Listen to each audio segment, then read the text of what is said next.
इस पूरे winter season में आपकी वॉक कब हुई, मॉर्निंग में या इवनिंग में? मेरी वॉक तो आफ्टरनून में हुई है और ये पूरे विंटर बस ऐसा ही चलता रहा है।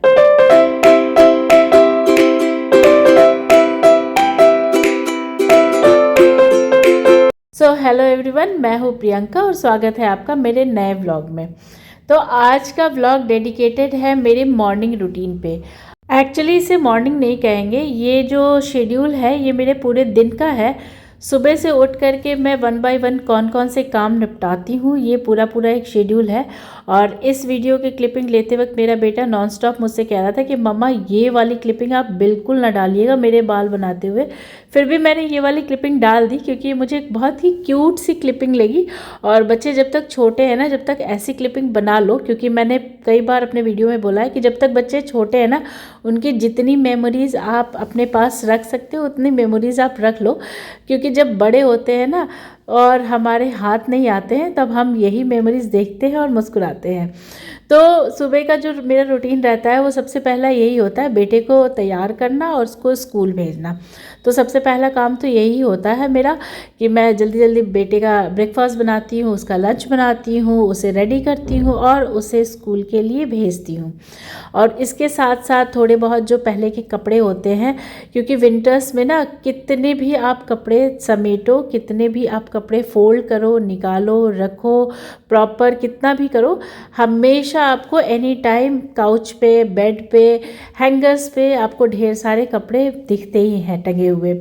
तो मेरे साथ भी कुछ ऐसा ही होता है। एनी टाइम 3 से 4 जैकेट हमेशा टंगे हुए मिलते हैं हैंगर्स पे। स्वेटर्स की भरमार लगी होती है काउच पे। और कितना भी समेटो, मतलब सुबह उठ करके ढेर सारे कपड़े समेटो, फिर भी कपड़े नहीं समेटते हैं। तो एक तरीके से मुझे कभी कभी लगता है ना कि मेरी आधी ज़िंदगी ना कपड़े समेटने में ही निकल गई। क्योंकि जब मैं बुटीक में जाती हूँ तो वहाँ भी यही काम करती हूँ, और जब मैं घर में आती हूँ तो यहाँ भी यही काम करती हूँ। तो यहाँ देखो, यहाँ मैं अपने बेटे से पूछ रही हूँ कि ये वाली जैकेट तुम्हें पहननी है या मैं किसी को दे दूँ, क्योंकि ये वाली जैकेट इस विंटर में इसने एक बार भी नहीं पहनी है और नेक्स्ट विंटर तक तो ये वैसे भी छोटी हो जानी है। तो ऐसे कई कपड़े होते हैं ना जो बिल्कुल रखे रहते हैं नए, जिन्हें हम हार्डली विंटर्स में एक बार या 2 बार ही पहनते हैं, और नेक्स्ट मतलब हमारे तो नहीं, लेकिन बच्चों के नेक्स्ट विंटर में वो छोटे हो जाते हैं। तो मैंने क्या सोचा है, मैं इस बार के सारे कपड़े, जितने भी कपड़े हैं जो बेटे को छोटे हो गए हैं या जो कुछ ऐसे हैं बिल्कुल नए जैसे हैं, जो डिफेक्टिव नहीं है, उनको मैं ना किसी को दे दूंगी, लाइक दान कर दूंगी, ताकि वो नेक्स्ट सीज़न में उनके पहनने के काम आए। तो मैं इस तरह की भी बहुत सारे कपड़े इकट्ठे कर रही हूँ। लाइक ये मेरी बेटी का जो नॉर्मल कोचिंग क्लासेस की हुडीज़ हैं, जो उसके जो स्कूल की हुडीज़ हैं जो अब उनको नहीं पहनना है, स्कूल के ट्रैक सूट होते हैं, बहुत सारे बच्चों के ऐसे जैकेट होते हैं जिनको उन्होंने विंटर्स में सिर्फ एक बार या 2 बार ही पहना होगा हार्डली, और वो बिल्कुल नए के नए रहते हैं और नेक्स्ट विंटर में वो ऑब्वियसली छोटे हो जाते हैं। तो इस तरह के बहुत सारे हुडीज़ और स्वेटर्स मैंने इस विंटर इकट्ठे किए हैं, और उनको मैंने सोचा है कि मैं किसी को दे दूंगी जिसको मतलब जिसके ये प्रॉपर काम आए। तो इस बार तो मैं ऐसे ही कर रही हूँ, क्योंकि स्टोरेज की भी जगह ना एक लिमिटेड होती है हमारे पास, और हर विंटर में कुछ ना कुछ शॉपिंग नहीं हो ही जाती है। तो स्टोरेज एरिया वैसे भी लिमिटेड है, और जो भी है जितना भी है वो फुल है। और आज मेरा भाई आया हुआ है, तो मैंने सोचा कि आज मैं उसके लिए कुछ स्पेशल बनाऊंगी। और बेटा मेरा लगातार जिद कर रहा था कि मैं नहीं जाऊंगा स्कूल, क्योंकि मामा आया हुआ है, लेकिन मैंने उसको आज फिर भी डांट डपट करके स्कूल तो भेज ही दिया। और स्कूल भेजने के बाद शुरू होता है मेरा अपना काम। तो मेरा अपना जो भी काम होता है वो मैं अपना सारा कुछ फिनिश करके, और आज मुझे थोड़ा सा स्पेशल भी बनाना था क्योंकि भाई आया हुआ था। तो मैंने उससे पूछा था कि क्या खाओगे, और आज मैंने सोचा कि कुछ इसकी ही पसंद का बनाती हूँ। तो जब तक वो थोड़ा सा रेस्ट कर रहा था और फ्रेश वगैरह हो रहा था, मैंने सोचा कि मैं अपनी चाय तो चढ़ा लूँ। और उसे एक चाय नहीं पीनी होती है, उसने कॉफ़ी की डिमांड करी थी, तो उसको मैंने कॉफ़ी बना करके दे दी थी। और इसके बाद मैंने चढ़ाई अपनी चाय।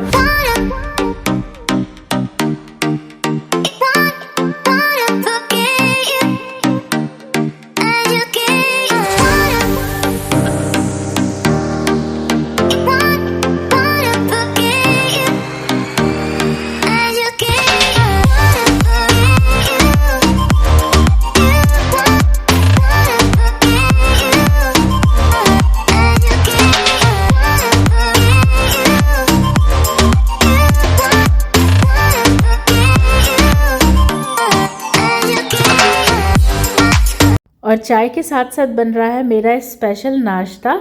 तो मैंने क्या किया था ना, सूजी का लाइक उत्तपम जैसा एक चीला मैंने भिगो करके रख दिया था सूजी को, और इसको मैंने सिंपल कर्ड में फेंट करके रख लिया था।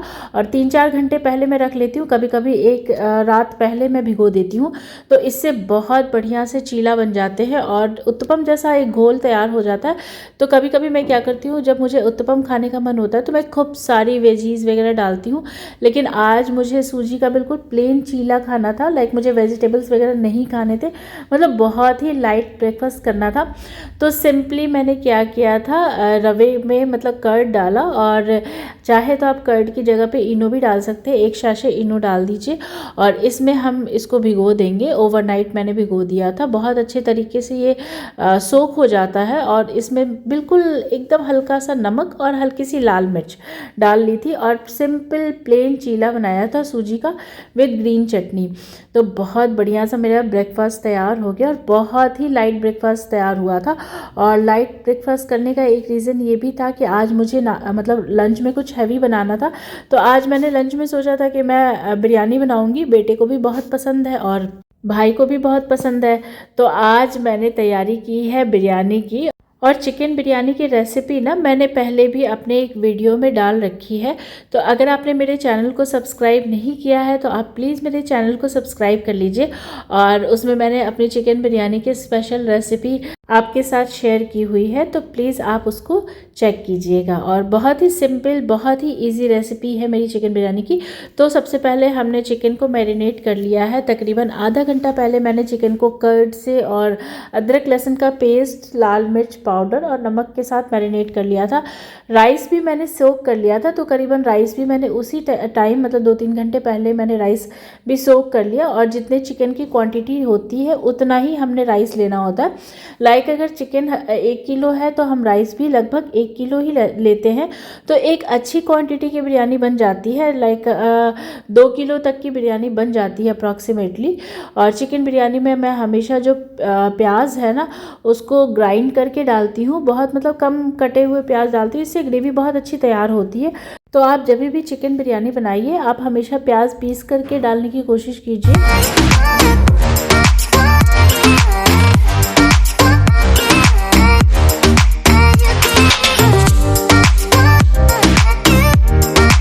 और इसके साथ ही साथ जो भी सब्जियां वगैरह मैं लेती हूँ उसको भी मैं बास्केट में लगाती रहती हूँ। तो पैरेलल में ये सारे काम भी होते रहते हैं। और मोस्टली ये वाले जो काम होते हैं ना, ये मैं उस दिन ज़्यादा करती हूँ जिस दिन मेरा बुटीक ऑफ रहता है, मतलब क्लोज़ रहता है, उस दिन मैं ये सारे काम ज़्यादा करती हूँ।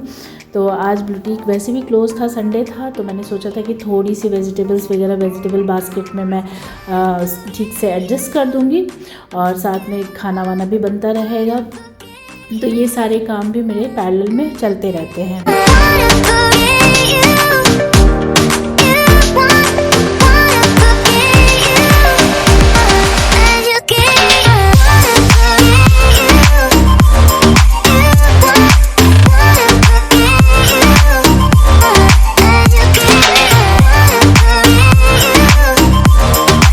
और देखो तैयार हो गई बढ़िया सी चिकन बिरयानी की ग्रेवी।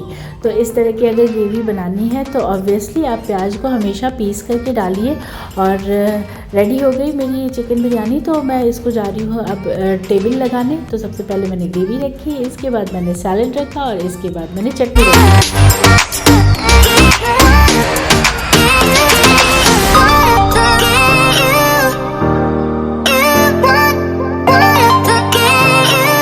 और यहाँ पे रेडी हो गया है मेरा लंच। तो आप जब भी चिकन बिरयानी की रेसिपी देखिएगा आप मुझे कमेंट सेक्शन में ज़रूर बताइएगा कि वो रेसिपी कैसी लगी और आपने ट्राई किया है या नहीं ट्राई किया है।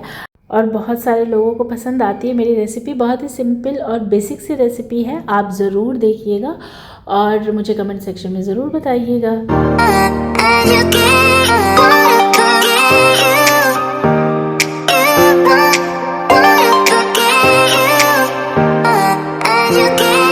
इसके बाद आज शुरू हो गई मेरी पेंटिंग का काम। तो मेरी ये जो पेंटिंग थी ये इनकम्प्लीट थी, हालांकि अब ये कंप्लीट हो चुकी है, अब ये पूरी तरीके से कंप्लीट हो गई है।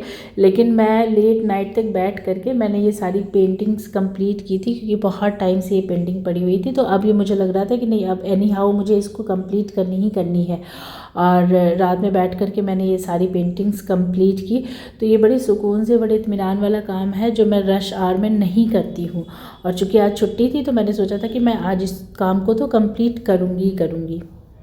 तो बहुत टाइम से मैं सोच रही थी कि मैं इस पेंटिंग को कंप्लीट करूं, जो हो नहीं पा रहा था बिल्कुल। लेकिन आज मैं इसको कंप्लीट करके ही रहूँगी। और इसके साथ साथ मैंने एक पेंटिंग और भी तैयार करी है, वो है ये। और आप मुझे कमेंट सेक्शन में ज़रूर बताइएगा कि मेरी पेंटिंग आपको कैसी लगी है। और ये एक्चुअली ये दोनों ही पेंटिंग मैंने एज अ वॉल डेकोर बनाया है। और ये दोनों ही पेंटिंग मैं अपने घर में डेकोरेट करूँगी जब मैं इसको, ये पूरा फिनिश हो जाएगा, वार्निश वगैरह सब हो जाएगा और पीछे हुक डाल दूँगी। तो जहाँ भी मैं इसको हैंग करूँगी मैं आपके साथ वो वॉल और वो सारी चीज़ें आपके अपने वीडियो में ज़रूर शेयर करूँगी। तो आज के लिए बस इतना ही, और अब मैं जा रही हूँ पेंटिंग कंप्लीट करने। So thank you so much.